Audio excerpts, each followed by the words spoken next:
வணக்கம். இது பூக்கியோட விமர்சனம். ஆக்சுவலாக இந்த படத்தை கணேஷ் சந்திரா டைரக்ட் பண்ணி அப்புறம் அஜய் திஷான் இதுக்கு முன்னாடி மார்கன் படத்தில் பார்த்துருப்பீங்க, விஜயோட சொந்தக்கார பையன்.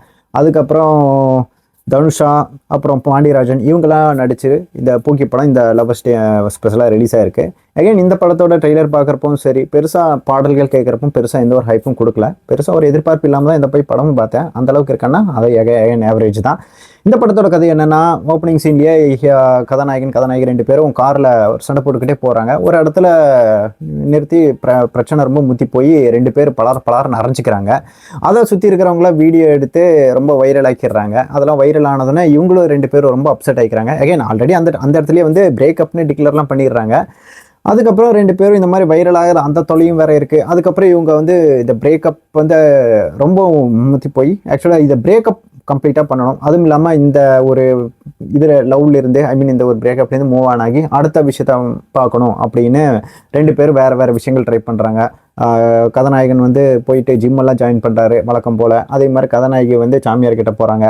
அதுக்கப்புறம் இதெல்லாம் ஒர்க் அவுட் ஆகுமான்னு பார்க்குறதுக்கு இன்டர்வல் வரைக்கும் போயிடுது. இன்டர்வலுக்கு அப்புறம் அடுத்து என்ன பண்ணுறாங்கன்னா, சரி மூவ் ஆன் ஆகி அடுத்த ரிலேஷன்ஷிப்பில் போகலான்னு ஒருத்தன் என்னடானா அதான் கதாநாயகன் வந்து இந்த டேட்டிங் ஆப்ஸில் ட்ரை பண்ணுறாரு. இவங்க கதாநாயகி வந்து மேட்ரிமோனி ஆப்ஸ்லாம் ட்ரை பண்ணுறாங்க. இதெல்லாம் ஒர்க் அவுட் ஆச்சா. அதுக்கப்புறம் ஆளுக்கு ஒரு கண்டிப்பாக உங்களுக்கே தெரியும், இந்த மாதிரி கதைகளில் இன்னொரு கண்டிப்பாக ஒரு அமெரிக்கா மாப்பிள்ளை மாதிரி ரெண்டு பேருக்கு ஆளுக்கு ஒன்று கிடைப்பாங்க. இவங்க ரெண்டு பேரும் ஆளுக்கு ஒரு ஃபிகர் ஆளுக்கு ஒரு கம்பெனி கிடைக்குது. அதுக்கப்புறம் கிளைமேக்ஸ்லேயும் இந்த என்னென்னு கெஸ் பண்ணியிருப்பீங்க, ரெண்டு பேரும் சேர்ந்துருக்காங்களா இல்லையான்ற மாதிரி இந்த கதை தான். இது ஒன்றும் லவர் மாதிரி ரொம்ப காம்ப்ளிகேட்டடான அந்த மாதிரியான ஒரு சம்திங் ஏதோ ஒரு இன்புட் கொடுக்குற மாதிரியான ஒரு காதல் கதைகள்லாம் இல்லை. இந்த படத்தோட கதையெல்லாம் பார்க்குறப்போ இதுக்கு முன்னாடி பிரதீப் ரங்கநாதன் நடித்த 3 படத்தையும் போட்டு நல்லா உட்காந்து ரீவாட்ச் பண்ணிட்டு அதாவது எதுனா லவ் டுடே, டியூடு, அதுக்கப்புறம் டிராகன் இந்த 3ஐயும் பார்த்துட்டு லவ் டுடேலேருந்து இந்த கால், இந்த ஃபோன், இந்த ஜென்ஜி திங்ஸ் இதெல்லாம் விஷயத்துலையும் எடுத்துக்கிட்டு, அதே மாதிரி டிராகன் படத்தில் அப்பா சென்டிமெண்ட்டையும் எடுத்துக்கிட்டு, அதுக்கப்புறம் டியூடில் வந்து இந்த பிரேக்கப்பு இந்த மாதிரி விஷயங்கள்லாம் முடிஞ்ச வரைக்கும் எடுத்துக்கிட்டு ஏதோ அதுக்கப்புறம் இது எல்லாத்தையும் கூட இந்த டெய்லி பார்க்குற இன்ஸ்டா, வாட்ஸ்அப், இந்த ஸ்டேட்டஸில் வரும்ல, அதில் வர இந்த love recent day love things எல்லாம் இருக்கும்ல, அதையெல்லாம் நோட் பண்ணி எல்லாத்தையும் கசக்கி பிழிஞ்சு ஏதோன்னு எடுத்தால் எப்படியும் பார்த்துருவாங்கன்ற மாதிரி எடுத்து வச்சுருக்காங்க. மொத்தத்தில் படம் எங்கேயுமே பெருசாக ஒர்க் அவுட் ஆகல. படத்தில் ஒரு நல்ல விஷயம், நல்ல சீன்ஸ்னால் எதுன்னு பார்த்தோன்னா, ஆப்வியஸாக இந்த அப்பா சென்டிமெண்ட் வச்சா எனக்கும் கொஞ்சம் ஒர்க் அவுட் ஆயிரும், நிறைய பேருக்கு ஒர்க் அவுட் ஆயிரும். அந்த மாதிரி செகண்ட் ஹாஃபில் தான் ஃபஸ்ட்டு ஒரு நல்ல சீனே வருது. அந்த ஒரு இடத்துல கதாநாயகன் வந்து ரெண்டாவதாக லவ் பண்ண வரல, ஆப்வியஸாக அந்த பொண்ணோட வீட்டுக்கு போய் பொண்ணு கேட்குறப்ப அவர் அசிங்கப்படுத்தி அனுப்பிடுறாரு, அந்த சீன் ஆகட்டும். அதுக்கப்புறம் வந்து அவரை கூப்பிட்டு போய் அவர் அப்பா கூப்பிட்டு போய் வீடு வாங்குற அந்த சீன் ஆகட்டும். அதுக்கப்புறம் அங்கங்கே இந்த சிம்பு வந்து பேசுவார், அது பெருசாக ஒர்க் அவுட் ஆகலைன்னாலும் அது ப்ராப்பராக யூஸ் பண்ணி தான் நல்லா இருந்திருக்கும், அந்த ஒரு சீன் ஆகட்டும். அதுக்கப்புறம் வேறு என்ன சொல்கிறது, வேறு எந்த ஒரு சீனும் பெருசாக எனக்கு ஒர்க் அவுட் ஆன மாதிரியே தெரியல. இது ஆக்சுவலாக நல்லா எடுத்துருக்க வேண்டிய ஒரு படம் தான் பெருசாக. ஏன்னா ஃபர்ஸ்ட் ஆஃப் ஃபுல்லாகவே இந்த பிரேக்கப்லேருந்து மூவ் ஆன் ஆகிறேன்ட்டு இவங்க வச்ச சீன்லாம் ஏதோ ரொம்பவும் கிளிஷேடாக இருந்தது. ஃபார் எக்ஸாம்பிள் இந்த 7 சம் ஸ்டெப்ஸ் ஆஃப் பிரேக்கப்ன்ட்டு அப்புறம் உட்காந்து வெப் சீரிஸ் பார்க்குறது, சாமியார் கிட்ட போகிறது. அந்த சாமியார் சீன்ஸ் கொஞ்சம் நல்லா இருந்தது. அதில் முக்கியமாக சுனில் வந்து அவங்க ஒரு மாதிரி ஒரு பர்ஃபார்ம் பண்ணுவார் ஒரு சீனில், அந்த சீன் கொஞ்சம் நல்லா இருந்தது. அகைன் இந்த மாதிரி எங்கேயாவது தேடி பிடிச்சி எடுக்கிற மாதிரி தான் இருந்துச்சு. மொத்தத்தில் அதான் செகண்ட் ஹாஃபில் அந்த பாண்டியராஜன் அந்த வீடு வாங்கிட்டு அப்புறம் ஒரு கட்டத்தில் வந்து ஒரு பையனை கூப்பிட்டு ஒரு விஷயம் பேசுவார். அந்த மாதிரி சீன்கள் தவிர படத்தில் எங்கேயுமே எதுவுமே ஒர்க் அவுட் ஆகலை. அதுவும் சொல்லப்போனால் ஃபர்ஸ்ட் ஹாஃப்லலாம் இந்த ஹீரோ வந்து போயிட்டு ஃப்ரெண்ட்ஸு கிட்ட ஆப்வியஸாக இந்த பாரில் போய் தண்ணி அடிச்சுட்டு இந்த பாஸ்ட்டை பற்றி சொல்கிறதாகட்டும், இல்லை கதாநாயகி வந்து போய் சைக்காட்ரிஸ்ட்டை போயிட்டு அங்கே இந்த விஷயத்தை ஷேர் பண்ணுறோம். அவங்க ஏதோ பெரிய ஒரு ஷாக்கிங்கான விஷயம் சொன்ன மாதிரி நல்லா கத்திக்கிட்டு இருங்க. அந்த அளவுக்கு எதுவுமே நடக்கலை. இத்தனைக்கும் இந்த ஜிம்முக்கு போகிறேன்ட்டு அங்கே போகிற இடத்துலையும் அப்புறம் அங்கே ஒரு லவ், இந்த மாதிரி ஃபர்ஸ்ட் ஹாஃபில் எந்த ஒரு சீனுமே ஏதோ வைக்கணும்னு வச்சு, அதுக்கப்புறம் இந்த வாட்ஸ்அப்பில் வர காமெடிஸு, ஏதாச்சும் வாட்ஸ்அப் பண்ணுற இன்ஸ்டாகிராம் ரீல்ஸில் வர சில விஷயங்களை எடுத்து உள்ளே போட்டு, அந்த செகண்ட் ஹாஃபில் அதே மாதிரி இந்த மேட்ரிமோனி திங்ஸு, இது ஏதோ ரீசெண்டாக இந்த மாதிரி ஏதோ ஒரு படத்தில் பார்த்த மாதிரியே எல்லா படங்களும் இருந்துச்சு. இந்த டியூட் ஆகட்டும், இந்த மாதிரி கான்செப்டில் இந்த ரெண்டு பேர் லவ் பண்ணுறது, அப்புறம் பிரேக்கப் ஆகிறது, சேர்ந்துக்கிறதுன்னு ரொம்ப ஒரு ஊறப்பட்ட ஆல்ரெடி இதுலேயே நிறைய ஒரு கண்டென்ட் இதுலேயே இது முன்னாடியே ஒரு 250 பாடல்கள் இல்லை படங்கள் பார்த்த மாதிரி தான் இருந்தது. சரி இதெல்லாம் கூட ஓகேனா, சரி விஜய் ஆண்டனி தான் இந்த படத்துக்கு மியூசிக் போட்டிருக்காருன்னு பார்த்தா மியூசிக்கும் மகா மட்டமாக இருந்தது. இது எல்லாத்துலையும் பார்த்தா நான் ஃபர்ஸ்ட் ஹாஃப்லேயே கிட்டத்தட்ட ஒரு 360 பாட்டு இருக்கிற மாதிரி ஃபீல் ஆச்சு. ஏன்னா சீனுக்கு சீன் விஜய் ஆண்டனி பின்னாடி ஏதாவது பாடிக்கிட்டே இருக்காரு. டைட்டிலுக்கு ஒரு சாங், டைட்டில் முடிஞ்சதுக்கப்புறம் பிரேக்கப்ன்ற பேரில் அங்கே 2 பேர் டான்ஸ் ஆடிட்டு இருக்கிற மாதிரி ஒரு சாங்கு.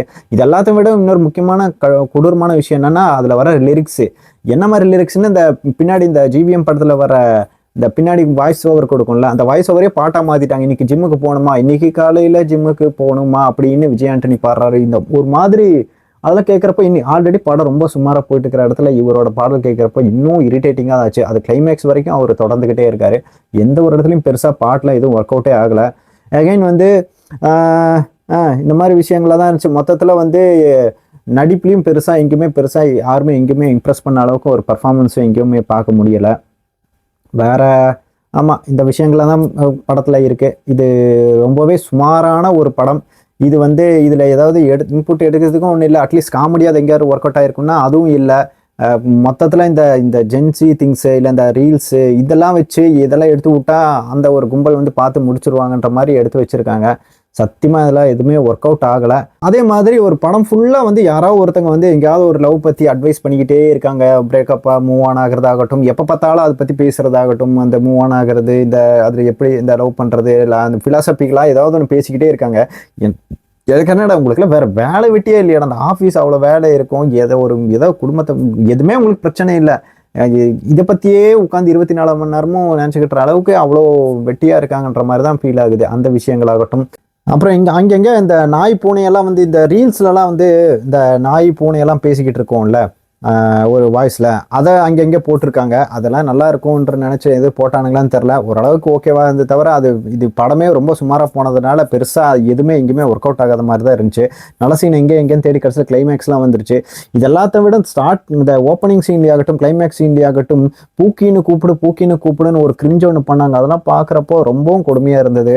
முக்கியமாக அதை விட இந்த கிளைமேக்ஸில் பழைய லவ் படம்லாம் பார்த்துருந்தீங்கன்னா 2 பேர் சண்டை போடுவாங்க. கிளைமேக்ஸில் ஐ மீன் 2 பேர் கடைசியாக ஒரு டைம் மீட் பண்ணலாம். அந்த மாதிரி ஒரு கிளைமேக்ஸ் ரயில்வே ஸ்டேஷன் சீன் வரும்போது ஒரு பாட்டு ஒன்று பாடினதுக்கப்புறம் 2 பேர் அட்லீஸ்ட் ஏதோ இந்த ராஜா ராணியில் ஒரு டைலாக் சொல்கிறப்போ எவ்வளோ நமக்கு அந்த ஒரு இடத்துல வந்து படம் ஃபுல்லாக அழுகலனாலும் அந்த சீனில் அழுக வர்ற மாதிரி இருக்கும்.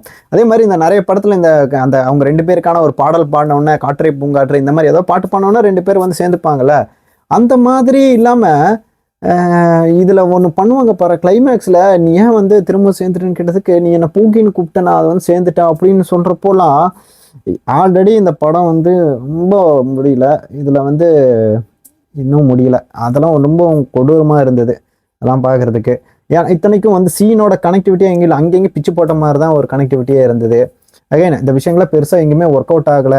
தமிழில் இதுக்கு முன்னாடி இந்த மாதிரி அதாவது 2 பேரும் லவ் பண்ணுறவங்க சண்டை போட்டு அதுக்கப்புறம் ஈகோ பிரச்சனை 2 பேர் பேசாமல் இவங்க 2 பேரும் ஒரு தன்னோட இது பண்ணிக்கணுங்கிறதுக்காக போய் வேற ஒருத்தங்களை வந்து அந்த கேப்பில் போய் லவ் பண்ணுற மாதிரி பண்ணுறது, இந்த மாதிரி ஈகோ பிக்சர்லாம் நிறைய படம்லாம் வந்திருக்கு. இதுக்கு முன்னாடி ஒரு SMS ஆகட்டும், அப்புறம் இல்லை ஒரு வேற ராஜா ராணி ஆகட்டும், இல்லை குஷி ஆகட்டும், அந்த மாதிரி நிறைய படங்கள் வந்திருக்கு. இந்த மாதிரி ஒரு லவ் பிரேக்கப்பாக ஆயிருக்கும் டெம்பரவரியாக, அதுக்கு உடனே போயிட்டு இவங்க ஆளுக்கு ஒரு பேர் தெரிஞ்சிருப்பேன், கடைசியில் நான் தான் இடிச்சு வாங்கி கிடச்ச மாதிரி. அதில் ஏதோ அட்லீஸ்ட் காமெடியாவது ஒர்க் அவுட் ஆயிருக்கும், அட்லீஸ்ட் ஸ்டோரியாவது ஒர்க் அவுட் ஆயிருக்கும், அட்லீஸ்ட் பர்ஃபார்மன்ஸாவது ஒர்க் அவுட் ஆயிருக்கும். இந்த மாதிரி எதுவுமே ஒர்க் அவுட் ஆகாமல் ரொம்பவும் ஒரு சுமாரான ஆவரேஜான படமாக தான் இது இருக்குது. அகெயின் அந்த அஜய் திஷான் அவங்களுக்கு வந்து இப்போ மார்கன் படம் கூட ஓரளவுக்கு டீசெண்டாக இருந்தது. ஏன்னா இது ரொம்ப மட்டமாக இருக்குது. முடிஞ்ச வரைக்கும் இந்த கதைகள் வந்து கொஞ்சம் இந்த மாதிரி பார்க்காம இந்த ரீசெண்டாக சிறை படத்தில் வந்து அந்த ப்ரொடியூசரோட பையன் அவர் நடிச்சார்ல அந்த படம் மாதிரி அந்த மாதிரி ஒரு பர்ஃபார்மன்ஸ் பேஸ் பண்ணி ஓரளவுக்கு கம்மியான ரோலாக இருந்தாலும் பண்ணி கொஞ்சம் நல்லா பண்ணலாம், கொஞ்சம் பெட்டராக வரலாம். இது என்னோட ஒரு ரெக்வெஸ்ட். அகைன் இந்த படம் இன்கேஸ் நீங்கள் ஆல்ரெடி பார்த்துட்டீங்கன்னா உங்களுக்கு இது ஒர்க் அவுட் ஆச்சா இல்லையானு தயவுசெய்து கமெண்ட்டில் சொல்லுங்கள். இன்கேஸ் நான் ஏதாவது பாயிண்ட் விட்டனால அதையும் கமெண்ட்டில் சொல்லுங்கள். இன்கேஸ் இந்த படம் ஓடிடியில் வந்ததுக்கப்புறமா பார்க்கலாமான்னு கேட்டால் எனக்கு தெரிலப்பா. இன்கேஸ் இந்த ரீல்ஸ் விஷயங்கள்லாம் உங்களுக்கு ஆல்ரெடி ரீல்ஸ் பார்க்கலன்னா நீங்கள் இதில் வேணால் உட்காந்து பார்த்துக்கலாம்.